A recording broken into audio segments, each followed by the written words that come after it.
Então, uma boa noite para todos. É uma alegria estarmos aqui juntos junto dos amigos aí de Ipatinga. Que Jesus possa nos inspirar, nos envolver a todos, que nos sintamos acolhidos pelo seu amor, pela sua bondade, pela sua misericórdia. É uma alegria termos essa oportunidade. Ainda não pudemos atender presencialmente ao convite, mas estamos agora atendendo pelo menos virtualmente, né? Esperamos um dia ter a grata satisfação de conhecer a cidade de Ipatinga. Então a gente agradece mais uma vez pelo convite, a gente parabeniza aí a todos os envolvidos pelo esforço na elaboração, na condução dessa primeira feira virtual do Livro Espírita e pedimos de fato a Jesus, a Kardec, que nos possam inspirar na nossa reflexão, que ela seja proveitosa ao nosso coração e que ela nos traga aquilo que é o mais fundamental, mais consciência espírita, né? Mais discernimento, mais foco, mais entendimento daquilo que é realmente a meta maior para a nossa existência, uma vez que acolhemos no coração e na mente o conteúdo espírita. E é, de certo modo, sobre isso que nós vamos conversar hoje, a partir desse capítulo que nos foi proposto, dentro dessa conduta espírita que nos cabe cultivar, o capítulo 45 do livro Conduta Espírita, de André Luiz, que particularmente é um livro que gostamos bastante, por algumas reflexões que ele vai nos trazer, e pelo modelo, né, que ele vai apresentar essas reflexões em frases curtas, que nos trazem muitas vezes muito material de reflexão, de análise, de ponderação. De uma pequenina frase, nós tiramos, às vezes, todo um universo de reflexão e de aprendizado. Então, o capítulo que nos foi proposto dentro dessa obra é o capítulo 45, intitulado Perante a Codificação Kardeciana. Por isso, como dizíamos logo ao início, a ideia é que nós possamos repensar a nossa atitude espírita, nós possamos analisar como nos temos portado diante daquilo que nos tem sido aportado pelo alto, ou seja, diante do tanto que temos recebido, o que temos feito disso? O que desses elementos de conhecimento, de aprendizado que nos tem chegado do alto, das fontes superiores da vida, têm sido convertidos, de fato, numa conduta espírita condizente. É mais ou menos a mesma reflexão, se não a mesma, que Jesus nos propõe lá no Evangelho, no Sermão do Monte, quando no diálogo ali com os discípulos, apresentando a sua proposta de vivência da lei divina, né, Jesus vem dizendo ali, ouvistes o que foi dito, eu, porém, vos digo. E em determinado momento desse sermão, dessa fala do Cristo, ele então nos faz a pergunta talvez mais fundamental da nossa experiência cristã, da nossa experiência espírita. Jesus nos pergunta, o que fazeis de especial? É exatamente isso o que nós vamos refletir hoje. A partir do quanto temos recebido, em termos do conhecimento do Evangelho, explicado, ampliado e esclarecido pela doutrina espírita, o que temos feito de especial?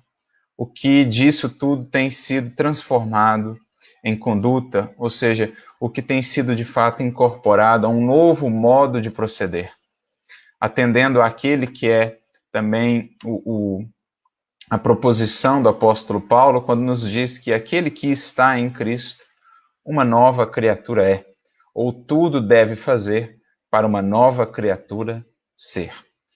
Então é muito interessante, nesse capítulo em específico, André Luiz ele vai apenas fazer um compilado de textos da codificação, de O Livro dos Espíritos, de O Evangelho segundo o Espiritismo, e ele vai fazer aí uma junção desses textos e, como é de praxe, né, nos capítulos do Conduta Espírita, ele seleciona ao final também um versículo do Evangelho, neste caso, um versículo da primeira carta de Paulo a Timóteo, para fazer, digamos assim, o fecho de ouro dessa coletânea que ele aqui nos traz. Então, diferentemente dos outros capítulos, em que ele vai trazendo pequeninas frases suas num compilado de reflexões, aqui ele vai recorrer a frases de O Livro dos Espíritos, a frases de O Evangelho segundo o Espiritismo, convidando-nos a refletir sobre essas frases, essas pérolas que ele então separou, para que a partir delas possamos nós pensar justamente a nossa conduta espírita e a nossa conduta cristã, uma vez que entendemos o Espiritismo também, o Evangelho redivivo.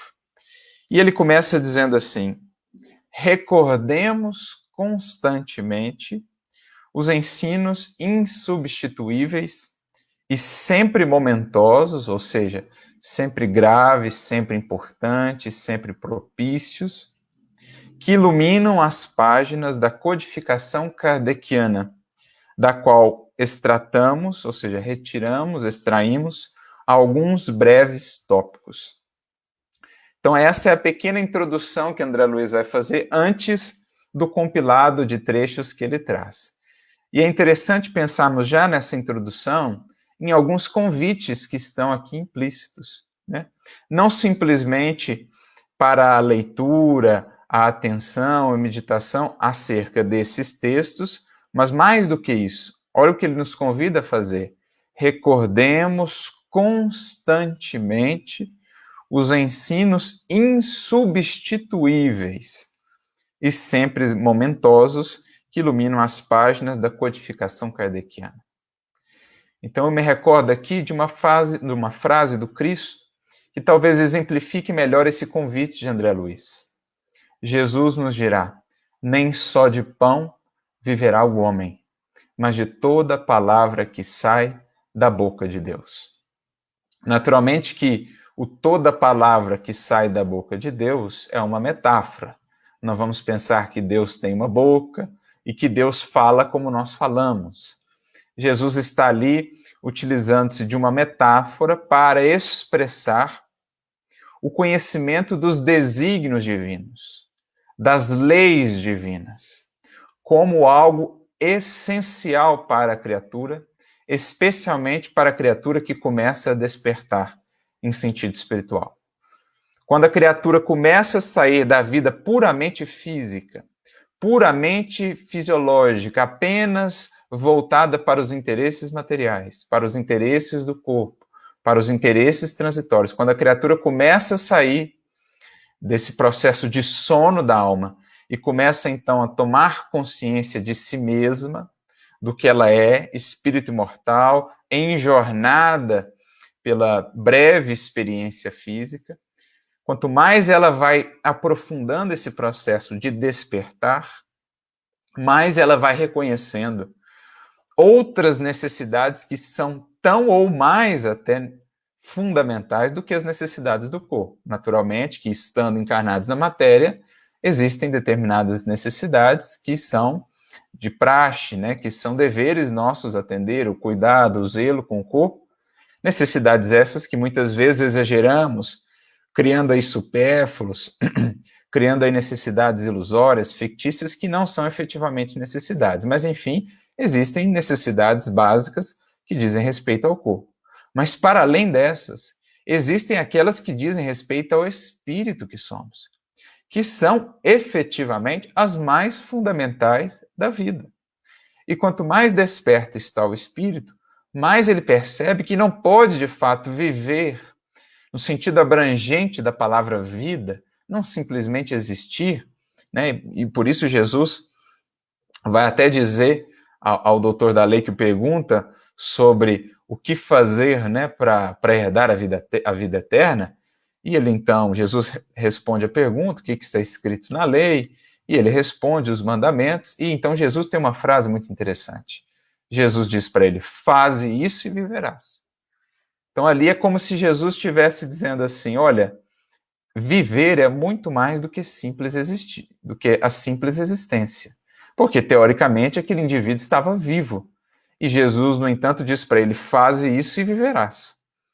Então ele está falando de uma vida que transcende, que transborda a simples existência fisiológica aqui. né? A simples existência para a personalidade transitória. Então, quanto mais consciente está o espírito, mais ele vai percebendo que não dá para viver sem atender essas necessidades. É o que Jesus está dizendo. O pão ali é o símbolo das necessidades materiais. Então ele diz: nem só de pão viverá o homem. Então, nem só do sono, nem só do alimento que sustenta o corpo, nem só do sexo, nem só do trabalho material, mas também do pão espiritual, ou seja, do alimento que nos chega direto da fonte superior da vida, do Criador. Nós vivemos da comunhão com o divino, do conhecimento das suas leis, da contemplação da sua obra, né? Da integração com o seu amor, do cumprimento das suas vontades e dos seus desígnios santos, dos seus desígnios infinitamente sábios. É isso que Jesus vai dizer em outro momento, no diálogo dele com a mulher samaritana, ou melhor, na passagem ali, né, em que ele encontra a mulher samaritana, quando os discípulos, tendo voltado da cidade, só lembrando, eles haviam ido até a cidade para comprar o alimento, e Jesus, nesse ínterim, havia encontrado ali a mulher samaritana e entra no diálogo com ela, que está lá no capítulo 4 do Evangelho de João. Mas quando os discípulos voltam, eles então oferecem a Jesus comida. E Jesus declina, dizendo assim para eles: eu tenho uma comida que vocês ainda não conhecem. E os discípulos ficam sem entender, um olha para o outro e eles falam assim: alguém deu comida para ele? E então Jesus diz: a minha comida é realizar a obra do Pai, dar cumprimento a ela. Então é exatamente isso que ele está dizendo lá naquele momento em que nos fala sobre esse outro pão que é essencial.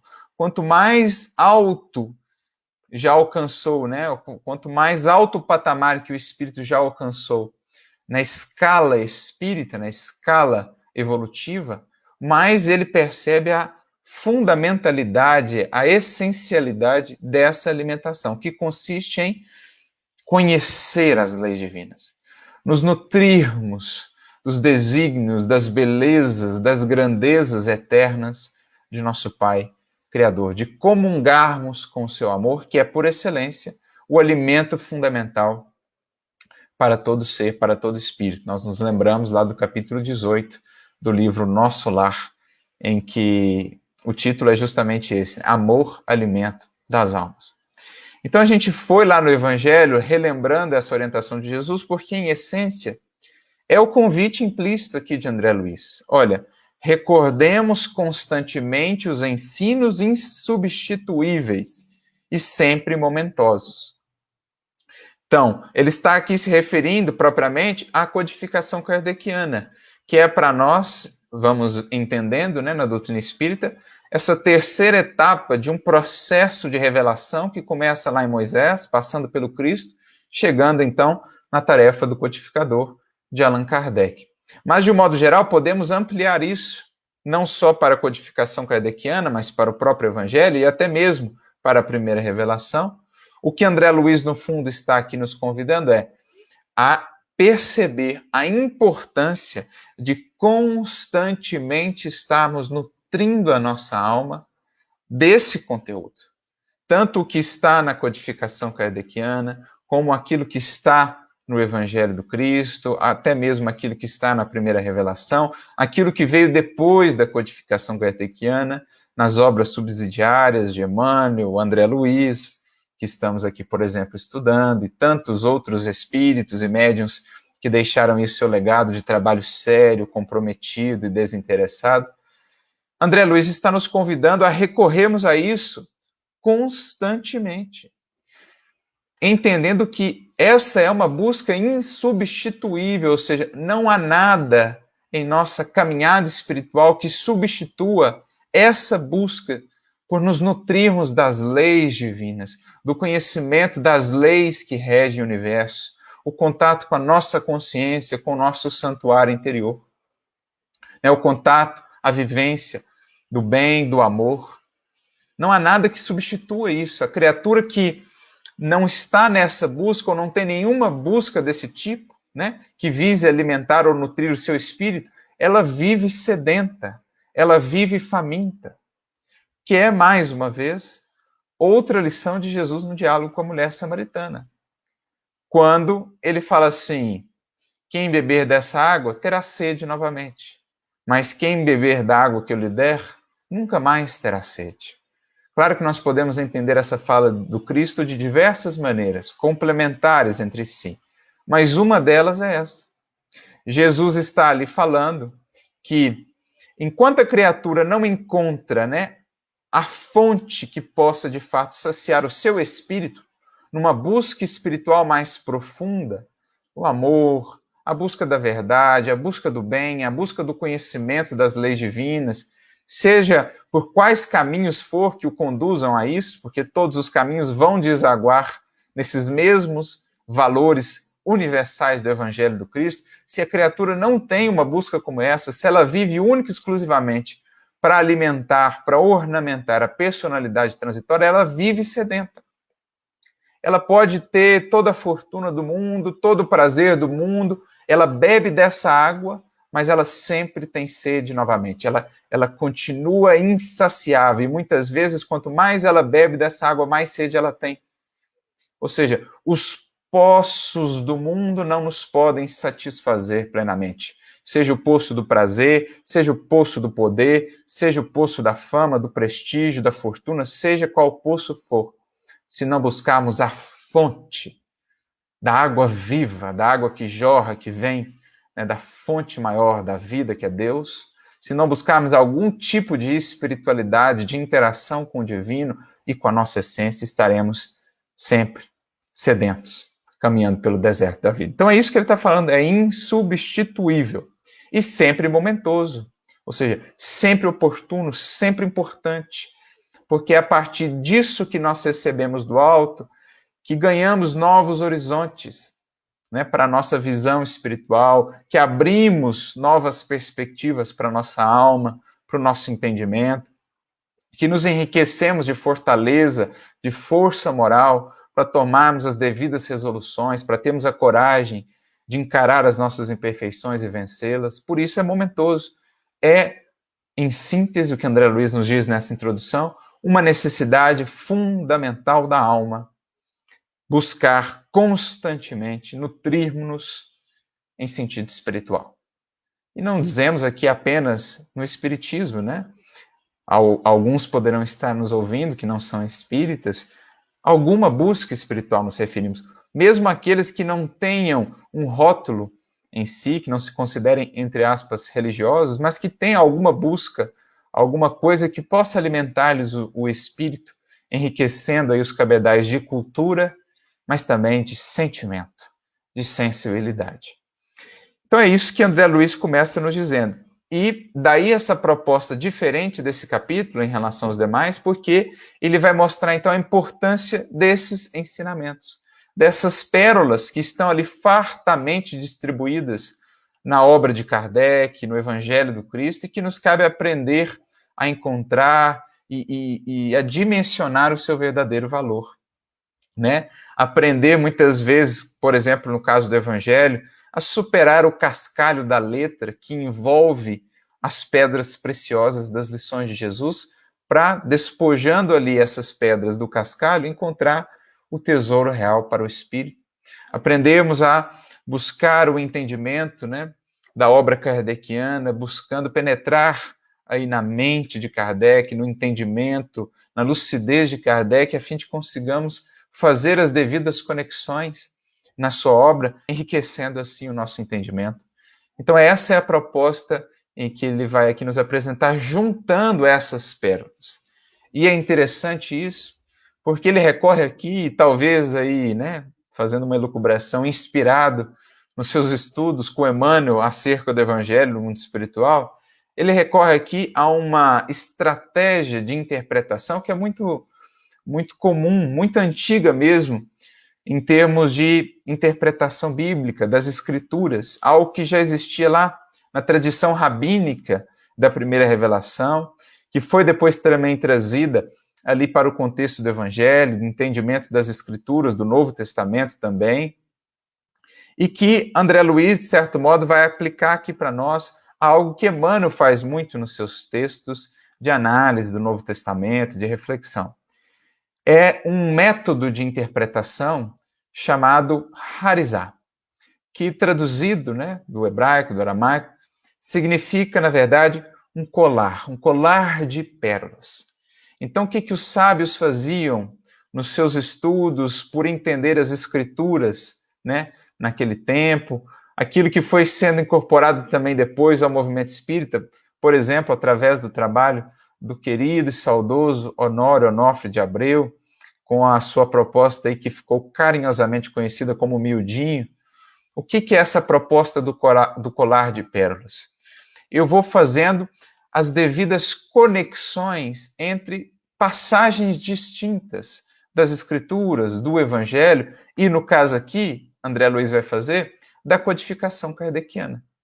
Ou seja, eu seleciono um conjunto de pérolas, um conjunto de passagens, de trechos distintos, que, uma vez reunidos, vão, digamos assim, se explicarem de uma maneira mais abrangente. Eles vão como que se conectarem uns aos outros, vão como que formar ali um quebra-cabeça, apresentando-nos um quadro mais abrangente do que se fizéssemos uma análise de cada um deles de maneira isolada, de maneira separada.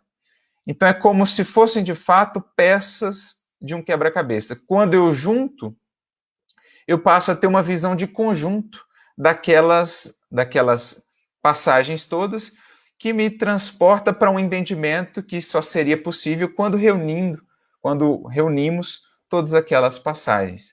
Então, claro que cada texto, cada passagem, cada versículo vai ter o seu significado em si mesmo, né?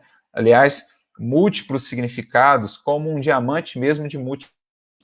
Mas quando juntamos trechos, versículos distintos, essa união deles, essa composição, nos traz um entendimento maior que é possível justamente por conta dessa união, em que um passa a explicar o outro, a complementar o outro. Então, esse era um método muito comum, está aí associado também ao Midrash, ao Derash, que era esse movimento de juntar-se determinados textos de vários livros, por exemplo, das Escrituras, para que o conjunto pudesse nos levar a uma reflexão mais abrangente. E é interessante ver André Luiz aplicando isso aqui aos textos de Kardec, porque alguém que leia esse capítulo, os textos separados, pode pensar que não há uma relação entre eles, que foi uma escolha aleatória. Mas no nosso modo de entender este capítulo, acho que o grande X aqui desse capítulo é justamente tentar entender qual é o fio condutor, qual é o fio que une todas essas pérolas nesse colar, desse capítulo 45 do livro Conduta Espírita. Ou seja, há um propósito, no nosso modo de entender, por André Luiz ter escolhido essa passagem, aquela passagem, e ter compilado elas juntas aqui nesse capítulo. E o nosso objetivo, então, é encontrar esse fio que as une todas e que as harmoniza, que dá sentido para elas nesse conjunto comum, né? Nessa união aí dessas passagens. Então vamos lá. A primeira passagem, antes disso, né? O que nós vamos perceber, assim, pelo menos aquilo que nós podemos identificar, e a gente vai ver na leitura de cada uma dessas passagens, como esse fio condutor, esse ponto de contato entre todas essas passagens que ele seleciona.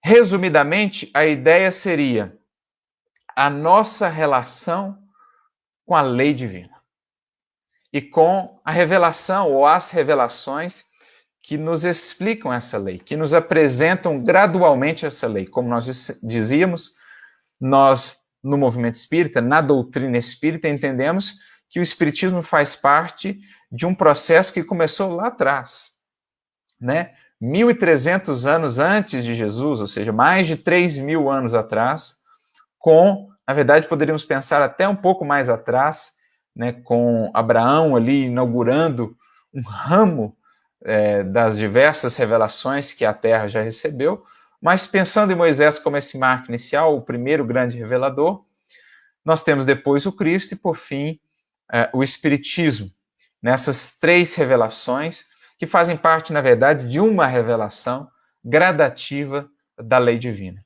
Então, um ponto em comum que a gente vai ver em todos os trechos é que, num certo sentido, eles vão dizer respeito à lei divina e à revelação dessa lei divina e à maneira pela qual nos portamos diante desse conhecimento da lei divina. Em suma, esse capítulo e os trechos selecionados vão dizer respeito à nossa conduta espírita diante da lei divina. Diante daquilo que já pudemos aprender e apreender da lei divina. Em síntese, no nosso modo de ver, é isso que André Luiz quer nos convidar aqui a refletir. Ele vai traçar esse fio condutor da lei divina, das revelações, né, da revelação da lei divina, e, naturalmente, da nossa postura diante dessa lei e dessas revelações. Por isso, ele começa dizendo assim: assim como Cristo disse, não vim destruir a lei, porém cumpri-la, também o Espiritismo diz, não venho destruir a lei cristã, mas dar-lhe execução. Nada ensina em contrário ao que ensinou o Cristo, mas desenvolve, completa e explica em termos claros e para toda a gente o que foi dito apenas sob forma alegórica, ou seja, um trecho do Evangelho segundo o Espiritismo, para sermos mais exatos, do capítulo 1. E qual que é a grande ideia do capítulo 1 do Evangelho segundo o Espiritismo? Kardec, juntamente com os espíritos, querem ali mostrar esse processo de revelação gradativa. Moisés, uma primeira etapa, o Cristo, uma segunda etapa, e a doutrina espírita, uma terceira etapa, mas de um todo. É como se fosse uma árvore, por exemplo. É um todo. Eu tenho a raiz, eu tenho o tronco robusto, que é o Evangelho, a raiz, a primeira revelação, a Torá, os 10 mandamentos ali, que são o cerne, né, da primeira revelação, e depois nós temos a fronte, né, a fronde aí dessa árvore, a copa, os galhos que se estendem a partir desse tronco, explicando, desdobrando, desenvolvendo os conceitos apresentados no tronco fundamental, essa copa que seria, então, a doutrina espírita. Então, a ideia dos espíritos ali é fazer essa vinculação, entendemos que fazemos parte de um processo, e que se o espiritismo nos abre uma tremenda luz, um tremendo horizonte, né, uma tremenda perspectiva em relação ao futuro, não projeta menos luz em relação ao passado, ele projeta também uma imensa luz em relação a essas revelações que já vieram e que nos cabe também estudar, meditar sobre elas. É o que está na questão 628 de O Livro dos Espíritos, quando Kardec, em diálogo com os espíritos, ouve deles a seguinte resposta, né, de que a verdade ela é como a luz, ela precisa ser graduada. Por isso, essa lei não nos é revelada de um salto, na sua inteireza de pronto, né? Foi feito um processo aí, foi seguido um processo de amadurecimento do pensamento humano, do sentimento humano, para que pudéssemos ter mais recursos para acomodar esse entendimento. Então, por isso a revelação gradativa. Mas eles nos dizem lá, para não desprezarmos aquilo que já veio, essas primeiras etapas que são também fundamentais, até para melhor entendermos a doutrina espírita.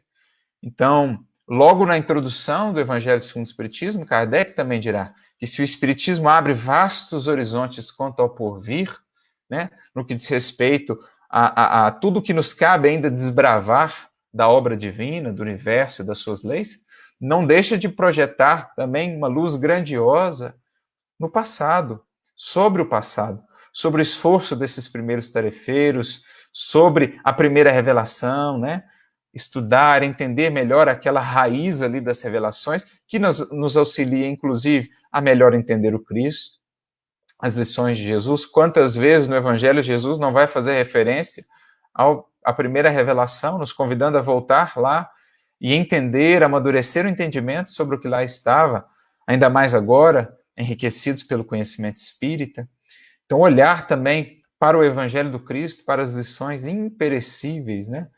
o maior aporte de luz espiritual que a humanidade terrestre já recebeu, que está ali no Evangelho. Cabe a nós estudar, olhar, analisar tudo que está lá e entendermos, então, como fazendo parte desse processo, sem menosprezar o que veio antes, pelo contrário, valorizando essas bases para que, bem, digamos assim, fundamentados na raiz e sustentados pelo tronco, possamos ampliar a nossa copa dessa árvore, né, da revelação, a copa e a produção dos nossos frutos com o Espiritismo. Se não estivermos bem conectados à raiz e ao tronco, não teremos a seiva necessária para produzir efetivamente os frutos.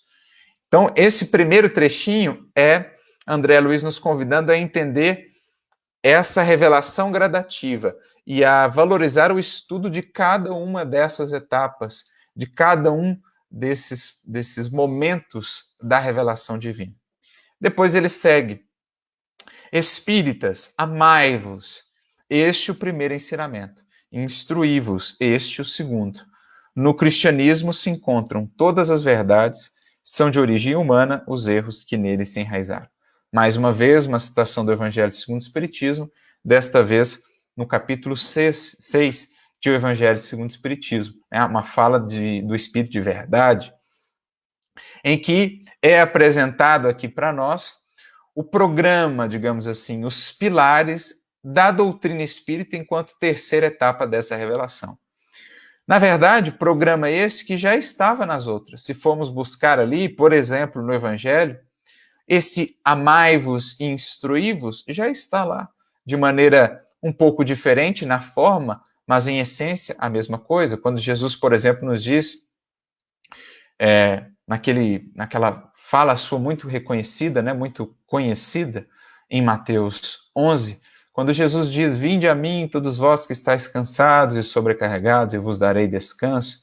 Aí ele diz: tomai sobre vós o meu jugo e aprendei de mim, que sou brando e humilde de coração, então encontrareis descanso para as vossas almas. Ora, tomai sobre vós o meu jugo, naquele contexto, né, o jugo era, digamos assim, a síntese do entendimento de um mestre acerca da vivência da lei. E Jesus nos disse qual era essa síntese para ele: amar a Deus de todas as coisas, amar acima de todas as coisas, e ao próximo como a si mesmo. Ou seja, em suma, o jugo do Cristo pode ser resumido à palavra amor, ou ao mandamento amar. Então, tomai sobre vós o meu jugo, amai-vos, ou amai, e aprendei de mim, instruí-vos, buscai a sabedoria. Então, está lá já essa orientação no Evangelho também, e a doutrina espírita vem aqui reviver essa proposta, como nos dizer que esses são os pilares fundamentais da nossa edificação espiritual. Essas são as asas fundamentais que nos elevam, que nos fazem ascender na escala espiritual. Então, nós temos aqui o programa da postura espírita, né, da postura do espírita, os pilares que ele deve cultivar na sua vida espiritual diante do conhecimento da lei divina. Buscar aplicar isso no amor e se instruir cada vez mais. Mas aí ele prossegue: os espíritos superiores usam constantemente de linguagem digna, nobre, repassada da mais alta moralidade, escoimada de qualquer paixão inferior. A mais pura sabedoria lhes transparece dos conselhos, que objetivam sempre o nosso melhoramento e o bem da humanidade. Agora do Livro dos Espíritos. Então, se ele falou no primeiro momento das etapas gradativas da revelação da lei divina, se ele falou num segundo momento dos pilares fundamentais da revelação espírita, né, diante aí da lei divina, agora ele vai nos falar dos emissários que vão nos trazendo essas revelações da lei divina, para que aprendamos a identificá-los, para que aprendamos realmente a ver ou a discernir quando estamos diante de um verdadeiro profeta, de alguém que realmente está nos abrindo novos véus e novos entendimentos acerca da lei divina, discernir esse verdadeiro profeta daqueles que não o são. É o que está também no Livro dos Espíritos, questões 622, 624, quando Kardec, por exemplo, pergunta aos espíritos como identificar um verdadeiro profeta. E eles vão falar das características morais, né, da coerência que deve existir entre o que ele fala e a sua vida, os seus sentimentos, as suas virtudes, as suas conquistas morais. Então, nesses momentos, sobretudo, de transição, é imprescindível. Por exemplo, na nossa interação com o mundo espiritual, aprendemos a discernir com muita clareza quais são aqueles espíritos que vêm realmente trazendo luzes, quais são aqueles que, mesmo às vezes ostentando nomes respeitáveis ou uma linguagem, né, digamos, com verniz muito belo, uma linguagem empolada, não são verdadeiramente profetas, no sentido de emissários do alto, que nos trazem novas perspectivas acerca da lei divina. É muito importante, nesse momento, termos essa atenção. Né? Nesses momentos de transição, isso já está lá, aliás, no próprio Evangelho, João Evangelista mesmo já nos orientava: amados, não acrediteis em todo espírito, mas vede se o espírito provém de Deus. Então é preciso ter esse critério, esse discernimento kardeciano, que é tão fundamental, que é também trabalhado no capítulo 21 de O Evangelho segundo o Espiritismo. Quando falam ali dos falsos profetas, né, as mensagens dos espíritos que são trazidas: desconfiai dos falsos profetas, especialmente em períodos de transição. Então, não só dos falsos profetas desencarnados, mas também dos encarnados. Daqueles que muitas vezes se colocarão numa posição de condutores que não de fato, que não possuem de fato, né, que pintarão determinados valores que efetivamente não possuem. Então, é preciso aprender, como Jesus nos orienta, a conhecer cada árvore pelos frutos que dá, sobretudo os frutos do Espírito, os frutos da vida moral, e não simplesmente a beleza da copa ou das flores. Então, nesse terceiro pontinho, nessa terceira pérola que ele seleciona e coloca nesse colar de pérolas, ele nos fala sobre os emissários, então, da lei.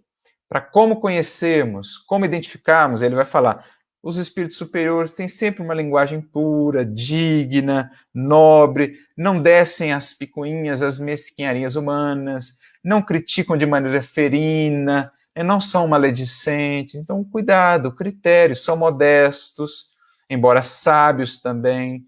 Então, critério e cuidado. Então, vamos juntando aí os pontos, né? Primeiro, a revelação gradativa da lei. Depois, a proposta espírita de entendimento da lei, os pilares fundamentais.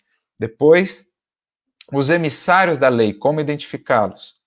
E aí ele prossegue, falando-nos agora da misericórdia da lei. O homem não conhece os atos que praticou em suas existências pretéritas, mas pode sempre saber qual o gênero das faltas de que se tornou culpado e qual o cunho predominante do seu caráter. Bastará então julgar do que foi, não pelo que é, e sim pelas suas tendências. Mais um trecho do Livro dos Espíritos. Ou seja, fala-nos ele agora da misericórdia da lei. Justamente que não nos permite acessar, né, de um salto, de um átimo, toda a luz divina, senão ficaríamos cegos, ou seja, a ideia da gradação, e também não nos permite acessar de pronto, enquanto não nos considera preparados para tanto, todo o nosso passado. Os nossos equívocos, as nossas quedas, as nossas lutas, os nossos tropeços. A lei lança, né, um véu de misericórdia sobre isso, permitindo-nos operar com mais leveza, com mais serenidade, com mais foco no presente, para que então, mais adiante no futuro, quando estivermos devidamente preparados, já consolidados nos valores, nas virtudes, na consciência edificada no bem e no dever, aí sim, esses véus em relação ao nosso passado vão se abrindo, vão sendo retirados e vamos conseguindo ver em luz plena tanto o passado, quanto também vamos nos abrindo para o porvir, né? Para as grandiosidades, para as belezas, para a grandeza da lei divina que ainda nos cabe descobrir. Por mais que o espírito tenha avançado, o que lhe falta aprender e descobrir é sempre infinito. E a misericórdia, então, vai graduando, na medida em que vai entendendo que esse ser vai tendo mais capacidade de lidar com determinada cota de luz, ela então vai liberando tanto uma visão mais abrangente em relação aos horizontes do futuro, como também uma visão mais abrangente em relação ao passado, ao que já foi vivido, né? Então isso é interessante. Eu me lembro da fala de Jesus, quando esteve com os discípulos, e ele mesmo admite, né, que muitas coisas teria ainda a nos ensinar, mas que não nos poderia falar tudo naquele momento, E é interessante o verbo que ele usa, ele diz, não poderíeis suportar, porque há um peso associado ao conhecimento, que é o peso da responsabilidade, maior conhecimento, maior peso de responsabilidade. Peso este também que é libertador, né? Quanto mais o espírito está consciente, melhor usa a sua responsabilidade, mais livre ele se faz. Então não é só... Porque alguém poderia pensar, então o conhecimento é um fardo, é só algo ruim. Pelo contrário, é a chave libertadora da existência, né, do ser, da consciência. Mas há um peso associado. E o alto só vai liberando esse peso na medida em que nos considera habilitados a lidar com ele. Por isso, a ideia das revelações gradativas. Se Jesus viesse na época de Moisés, ele poderia, né, trabalhar muito pouco do que ele trabalhou no Evangelho, porque não teria base ainda. E assim também a doutrina espírita. Ela foi vir 1.800 anos depois do Cristo, justamente esperando a construção de alicerces que nos permitissem lidar com esse conhecimento mais abrangente. Assim também em relação ao nosso passado. Então aqui ele fala da misericórdia da lei, que nos permite lidar apenas com o que somos capazes de lidar já naquele momento. Então, aquilo que já está esclarecido para a nossa consciência, aquilo que a nossa consciência já nos cobra, é porque já temos recursos para lidar com aquilo. Se nós já conseguimos identificar determinados erros nossos, é porque já somos capazes de lidar com eles e superá-los. Caso contrário, nem os reconheceríamos ainda. Eu me lembro do livro Obreiros da Vida Eterna, a fala da mãe do espírito Gotuso, que é um espírito que André Luiz conhece lá. Ela fala assim, você já tem o direito de reconhecer os seus erros. Então, o espírito que vai ganhando consciência, ele vai ganhando o direito de reconhecer os seus erros, para lidar com eles, né? Claro que existem muitos outros ainda que só mais adiante, mais maduros e mais fortalecidos, seremos capazes de lidar com eles. E aí, no próximo trechinho, na próxima pérola que ele seleciona, ele fala então da justiça da lei. Porque a lei, ela junta a misericórdia, mas ela junta também ali, né? Ela congrega a justiça. Olha o que ele diz: a lei de Deus é a mesma para todos. Então, ela é imutável, eterna, né? Porém, o mal depende principalmente da vontade que se tem de o praticar. O bem é sempre o bem, o mal é sempre o mal, qualquer que seja a posição do homem. Então, a gente pode torcer, né, os nossos raciocínios, criar os sofismas mais elaborados. O bem é sempre o bem e o mal é sempre o mal, porque está associado o conceito de bem e o conceito de mal à lei divina. É o que está lá na questão 629 em diante. A moral, ela está associada à lei divina, que é imutável. Por mais que a criatura torça nos seus raciocínios e nos seus sofismas, o bem é sempre o bem, o mal é sempre o mal. Diferença só há quanto ao grau de responsabilidade. Então, a cada um, segundo as suas obras e segundo a sua responsabilidade, poderíamos dizer, né, parafraseando Jesus.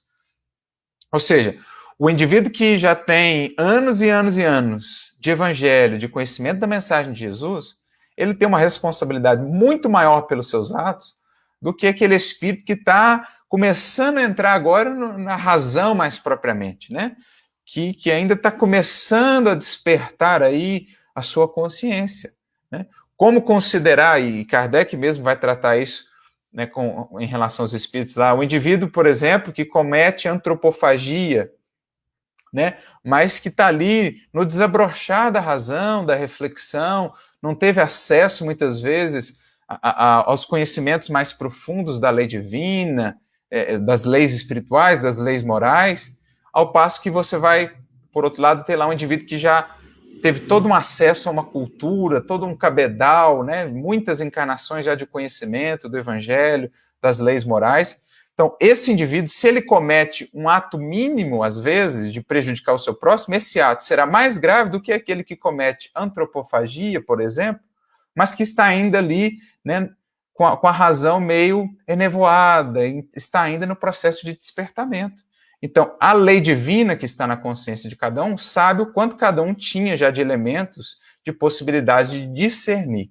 Quanto mais recursos de discernimento, maior a responsabilidade pelo ato. Por isso, o indivíduo, já com discernimento, que comete um pequenino delito, às vezes comete algo mais grave do que aquele que comete um grande delito aos nossos olhos, mas que não tinha internamente ainda recursos para discernir aquilo que ele está fazendo. Entendem? Então, aqui é a justiça da lei. a cada um segundo as suas obras, segundo o que faz, mas também segundo as suas capacidades, segundo os elementos que ele já possuía para discernir os seus atos, aquilo que ele vinha fazendo. Então, mais um elemento associado aí à lei, né? E a nossa postura diante da lei. Tendo recebido tanto, nós espíritas, naturalmente, que a conduta que se espera de nós é uma conduta, né, condizente com aquilo que já foi recebido. A responsabilidade que nos pesa nos ombros é grande, mas, ao mesmo tempo, as possibilidades de servir, de nos transformarmos, de nos renovarmos, são imensas, se soubermos bem aproveitar isso, né? No fundo, a gente vai percebendo que a proposta desse capítulo de André Luiz é trabalhar consciência espírita diante da lei. A grande ideia dele aqui, no título, né, perante a codificação kardeciana, é o quanto de consciência espírita eu já adquiri perante tudo isso que já me foi revelado da lei divina, das leis morais que regem o universo e o meu destino. Por isso, no próximo trechinho que ele seleciona, a próxima pérola, reconhece-se o verdadeiro espírita pela sua transformação moral e pelos esforços que emprega para domar suas inclinações infelizes. A perguntinha de Jesus lá no Evangelho: que fazeis de especial? O título da obra, Conduta Espírita. O que, do quanto eu tenho recebido, tem sido convertido pela vontade firme, pela aplicação, pelo sincero desejo de melhoria, o quanto disso tem sido convertido em conduta espírita. O quanto eu, de fato, para além de simplesmente ter entrado no Espiritismo, o quanto, de fato, o Espiritismo já tem entrado em mim. O quanto eu já incorporei efetivamente dessa mensagem. Então, por isso que nós falamos, o objetivo dele com esse capítulo é medir, ou nos convidar a medir, o quanto estamos conscientes do papel que nos cabe, o quão está aí sensível, né, já sensibilizada a nossa consciência espírita, que deve ser traduzida na conduta espírita. E por fim, então, ele conclui, né? Então, nessa última pérola que citamos, ele vai falar dessa nossa postura diante da lei, a postura fundamental, a conduta que estamos tendo diante da lei. E ele então fecha com a síntese da lei. Não podendo amar a Deus sem praticar a caridade para com o próximo, todos os deveres do homem se resumem nesta máxima: fora da caridade não há salvação. Então, a síntese da lei, de tudo que foi recebido até agora, nesses mais de 3.000 anos de revelação, tudo isso está aqui sintetizado no fora da caridade não há salvação, entendendo por caridade essa virtude divina que engloba, que incorpora todas as outras, a justiça, a renúncia, a humildade, o sacrifício, o perdão, a indulgência, a sabedoria, enfim, a caridade como essa expressão máxima do divino em nós que nos cabe buscar. Ele fecha com a síntese da lei, que é uma síntese que já havia sido apresentada por Jesus, né? Amar a Deus de todo o teu coração, de toda a tua mente, de todos os teus muitos, e amar ao próximo como a ti mesmo. Nisso estão contidas, diz Jesus, toda a lei e todos os profetas. Então é como se ele dissesse, em síntese, fora da caridade, tanto caridade para com Deus, o amor a Deus, né? O amor, a busca pelo divino, pelo contato e pela comunhão com o divino, como o amor que se espraia também para o próximo. Então essa é a síntese da lei. Como nos dizer que tudo que temos aprendido deve convergir para isso. A melhor maneira de medirmos o quanto, de fato, a nossa conduta espírita está refletindo uma consciência espírita, né? Um espírita consciente, a melhor maneira de fazermos essa medição, essa análise, é o quanto disso tem se convertido em nossa vida em caridade. No sentido mais abrangente do termo caridade, como está na questão 886 do Livro dos Espíritos. Não apenas a caridade material, o auxílio material, que tem a sua razão de ser e é também importante, mas essencialmente benevolência, indulgência, perdão, ou seja, uma relação mais harmoniosa com os outros, que me leve também a uma relação cada vez mais profunda com Deus. Essa é a síntese, portanto, é o alvo. Como diz Paulo, prossigo para o alvo. É para onde precisamos tender, para que possamos realmente medir o quanto da codificação kardeciana tem estado em nós, mais do que nós nela, a partir dos estudos, a partir da frequência no Centro Espírita, o quanto a mensagem espírita tem se feito viva em nós. Porque essa, no fundo, é a definição de verdadeiro espírita que Kardec trará. Então, para arrematar esse colar de pérolas que André Luiz separou para nós, ele nos traz uma fala de Paulo ao seu filho espiritual na fé, Timóteo, 1 Timóteo 4,15, em que ele diz: medita estas coisas, ocupa-te nelas para que o teu aproveitamento seja manifesto a todos. Ou seja, pega cada pérola dessa e olha, contempla, analisa a grandeza dessa pérola. Pega cada sementinha dessa, cultiva, rega na paciência do estudo, da reflexão, do esforço sincero, e verás o quanto cada sementinha dessa haverá de se converter em frutos abençoados da sua vida, do seu espírito, que serão então manifestos a todos, amparando a ti e também aos que estão contigo na jornada imortal.